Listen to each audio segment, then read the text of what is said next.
നമസ്കാരം സുഹൃത്തുക്കളെ, ഞാനിങ്ങനെ ഒരു വീഡിയോ ചെയ്യാൻ എന്താണ് എനിക്ക് അവകാശം എന്ന് ചിലപ്പോൾ ചോദിച്ചേക്കാം. നീക്ക് എന്തിൻ്റെ പേരിൽ അല്ലെങ്കിൽ ഇങ്ങനെയുള്ള ബുദ്ധിമുട്ടുകളൊന്നുമില്ല, പിന്നെ നീ എന്തിനാണ് ഇങ്ങനെ ഒരു വീഡിയോ ചെയ്യുന്നത് എന്നുകൊണ്ട് ആരോടെങ്കിലും എന്നെ ചോദിച്ചാൽ അതിന് ഒറ്റ ഉത്തരമേ ഉള്ളൂ. ഞാനൊരു സ്ത്രീയാണ്, ഞാനൊരു ഭാര്യയാണ്, ഞാൻ 2 കുട്ടികളുടെ അമ്മയാണ്. അപ്പം ഒരാൾക്ക് ഭർത്താവ് വിവാഹബന്ധത്തിലിരിക്കെ തന്നെ മറ്റൊരാളെ കല്യാണം കഴിക്കുകയോ പ്രണയിക്കുകയോ അല്ലെങ്കിൽ അവിഹിത ബന്ധമൊക്കെ ഉണ്ടാവുകയാണെങ്കിൽ ഉണ്ടാകുന്ന ബുദ്ധിമുട്ട് മറ്റാരേക്കാൾ ഉപരി മനസ്സിലാക്കുന്നത് ഒരു സ്ത്രീക്ക് തന്നെയായിരിക്കും. അതായത് ഒരു സ്ത്രീയുടെ വിഷമം ഏറ്റവും കൂടുതൽ മനസ്സിലാക്കാൻ പറ്റുന്നത് ഒരു സ്ത്രീക്ക് തന്നെയായിരിക്കും. അതുകൊണ്ട് മാത്രമാണ് ഞാൻ ഈ വീഡിയോ ചെയ്യുന്നത്. അതിൻ്റെ കൂടെ ഒന്നുകൂടെ കൂട്ടിച്ചേർക്കാൻ ഞാൻ ആഗ്രഹിക്കുന്നു.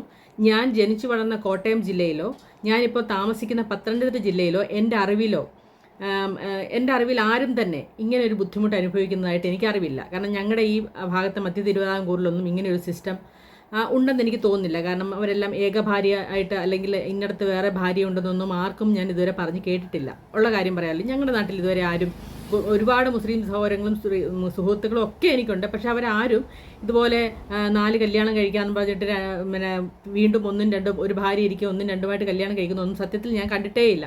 പക്ഷേങ്കിൽ കുറേ ദിവസമായിട്ട് ഈ പറയുന്ന ഡോക്ടർ കുറേ ദിവസമായിട്ട് അവരുടെ ഭർത്താവിൻ്റെ വീടിന് മുമ്പിൽ അവിടെ കയറാൻ വേണ്ടിയിട്ടുള്ള ഓർഡറുമായിട്ട് നിൽക്കുകയാണ്. 15 ദിവസം 16 ദിവസമായിട്ട് അവർ സമരം ചെയ്യുകയാണ്. ഒരാൾ പോലും അവരെ സപ്പോർട്ട് ചെയ്യാൻ, ഒരു മഹലുകാരും അവരുടെ സമുദായത്തിൽപ്പെട്ട ഒരാൾ പോലും അവരെ സപ്പോർട്ട് ചെല്ലാത്ത സാഹചര്യത്തിൽ ഒരുപാട് ആൾക്കാർ അവർക്ക് സപ്പോർട്ട് കൊടുക്കുന്നുണ്ട്. അവരുടെ കൂട്ടത്തിൽപ്പെട്ടവർ തന്നെ സപ്പോർട്ട് കൊടുക്കുന്നൊക്കെയുണ്ട്. പക്ഷേ ഇവർ പറയുന്ന കാര്യം, ഈ സമരം ചെയ്യുന്ന ഇവർക്ക് വേണ്ടി മാത്രമല്ല. അതായത് ഇവരെ പോലെ ദുഃഖം അനുഭവിക്കുന്ന കുറേ ആൾക്കാരുണ്ട്. പാഠമൊന്ന് ഒരു വിലാപം എന്ന് പറയുന്ന സിനിമ നമ്മൾ കണ്ട സമയത്ത് സത്യം പറഞ്ഞാൽ അത്ഭുതമായിരുന്നു. ഭയങ്കരമായിട്ട് ഒരു അത്ഭുതത്തോടു കൂടിയാണ് ഇങ്ങനെയൊക്കെ ഈ നമ്മുടെ നാട്ടിൽ സംഭവിക്കുന്നുണ്ടോ എന്നൊരു വളരെയധികമുള്ള അത്ഭുതത്തോടു കൂടിയാണ് ഞാൻ ആ സിനിമ ഒരുപാട് വർഷങ്ങൾക്ക് മുമ്പ് കണ്ടതാണ്. പക്ഷേ അന്നൊക്കെ വളരെ അത്ഭുതം തോന്നുന്നൊരു, അതായത് അങ്ങനെ ഒരു സംഭവമേ നടക്കില്ല എന്ന രീതിയിലാണ് നമ്മളൊക്കെ മനസ്സിലാക്കിയിരുന്നത്. പക്ഷേ അങ്ങനെയല്ല, അങ്ങനെയൊക്കെ ഇപ്പോഴും നടക്കുന്നുണ്ട് എന്ന് ഈ ഡോക്ടറിൻ്റെ വാക്കുകളിലൂടെയാണ് നമുക്ക് മനസ്സിലാക്കാൻ സാധിക്കുന്നത്.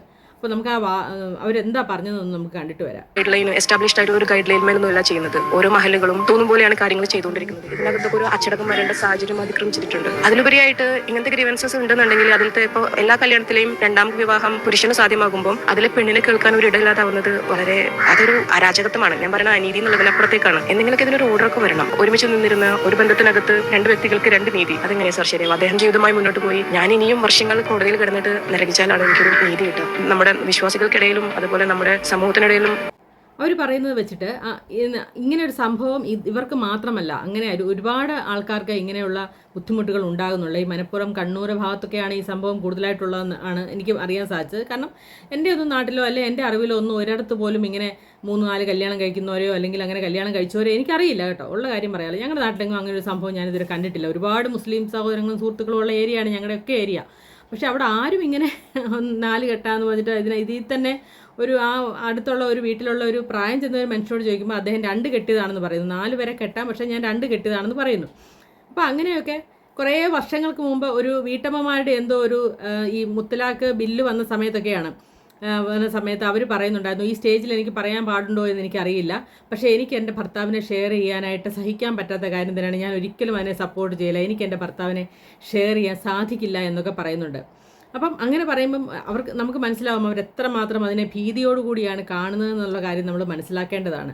ഇതിനെതിരെ എന്തുകൊണ്ടാണ് ഇവരെ സപ്പോർട്ട് ചെയ്തുകൊണ്ട് ഒരു മഹലും ഇവരുടെ ഭർത്താവിൻ്റെ ആണെങ്കിലും ഇവരുടെ ആണെങ്കിലും മഹലുകാരോ ഒന്നും ഇതിൽ ഇടപെടാത്തതെന്നുള്ള കാര്യം സത്യം പറഞ്ഞാൽ സ്ത്രീകൾക്ക് വേണ്ടി സമത്വത്തിന് വേണ്ടിയിട്ടും ഒക്കെ ഘോരഘോരം വാദിക്കുന്ന ഒരുപാട് രാഷ്ട്രീയ പ്രവർത്തകർ നമ്മളുണ്ട്. ഒരാൾ പോലും വാതുറന്ന് ഒരക്ഷരം മിണ്ടുന്നില്ല എന്ന് കാണുമ്പോൾ എന്ത് സാമൂഹികമായിട്ടുള്ള പ്രതിബദ്ധതയാണ് ഇവർക്കൊക്കെ ഉള്ളതെന്ന് പോലെ നമ്മൾ സംശയിച്ചു പോവുകയാണ്. ഇവരൊക്കെ പൊള്ളയായ എന്തൊക്കെയോ വാക്കുകൾ കൊണ്ട് നമ്മളെ ഒരു മൂഢലോകത്തിൽ അകപ്പെട്ടിരിക്കുന്ന പോലെയാണ് എനിക്ക് തോന്നുന്നത്. കാരണം ഒരു സ്ത്രീയുടെ ജെനുവിനായിട്ടുള്ള ഒരു വിഷയം വന്നപ്പോൾ അവർ ഒരക്ഷരം മിണ്ടാൻ അവർക്ക് ആർക്കും അതായത് ഇപ്പോൾ പള്ളിയിൽ ബൂട്ടിട്ട് കയറി ഒരിക്കലും ചെയ്യാൻ പാടില്ലാത്ത കാര്യമാണ്, അങ്ങനെ ചെയ്യാൻ പാടില്ലായിരുന്നു. അതിനെ സപ്പോർട്ട് അതിനെ എതിർത്ത് ഒരുപാട് ആക്ഷേപങ്ങൾ വരുന്നുണ്ട്. പക്ഷേ അതിലൊക്കെ എത്രയോ മേലെയാണ് ഒരു സ്ത്രീക്ക് സംഭവിച്ച ഈ ദുരന്തം നിന്നൊന്ന് ആലോചിച്ച് നോക്കിയിട്ടാണ് വേറൊരാൾ വന്നിട്ട് പറയുന്നു ഇവർക്ക് ഇതിൻ്റെ ഒന്നും ആവശ്യമില്ല, ഇവർ വെറുതെ ഇവിടെ വന്ന് കിടക്കുകയാണ്, അവർ ഖത്തറിൽ ഡോക്ടറാണ്, അവർക്ക് ഇഷ്ടംപോലെ കാശുണ്ട്, അവർ ഇതിനൊന്നും വരേണ്ട കാര്യമില്ല എന്നൊക്കെയാണ് ചിലർ വന്ന് ഘോരഘോരം വാദിക്കുന്നത്. അതായത് 100 പവൻ കൊടുത്തു, അന്ന് 15 ലക്ഷം രൂപയോളം ഇവർക്ക് സ്ത്രീധനമായിട്ടും അല്ലാതെയും ഒക്കെ കൊടുത്തിട്ടുണ്ട്.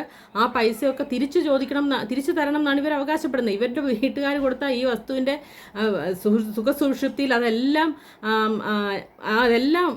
അയാൾ നേടിയിട്ട് അത് തിരിച്ചു ചോദിക്കുന്നത് തെറ്റാണെന്ന് പറയുന്നത് എന്ത് ന്യായമാണ്? ഇത്രയും വർഷം അവരുടെ അതും സ്നേഹിച്ച് കെട്ടിയ ഒരു പുരുഷനെ വിശ്വസിച്ച് ഇറങ്ങി വന്ന ഒരു സ്ത്രീയോട് കാണിക്കുന്ന ഏറ്റവും വലിയ ക്രൂരത, അതും അവരുടെ കിട്ടിയിരുന്ന സ്വത്തും പണവും എല്ലാം ഉപയോഗിച്ച് അത് സുഖസുഷുപ്തിയിൽ വാണിട്ട് അതൊന്നും തിരിച്ചു കൊടുക്കാൻ പോലും മനസ്ഥിതി ഇല്ലാതെ മറ്റൊരു സ്ത്രീയെ കെട്ടി സുഖമായിട്ട് ജീവിക്കുന്നു. ഇവർക്കിനി ഒരു കല്യാണം കഴിക്കുകയോ അല്ലെങ്കിൽ വീണ്ടും ഒരു ജീവിതം സ്വതന്ത്രമായിട്ട് ജീവിക്കുകയോ ചെയ്യണമെങ്കിൽ ഇയാളുടെ നിന്നും ഡിവോഴ്സ് വാങ്ങലിൽ വർഷങ്ങൾ കോടതി കയറി ഇറങ്ങേണ്ട ആവശ്യകത ഉണ്ട്.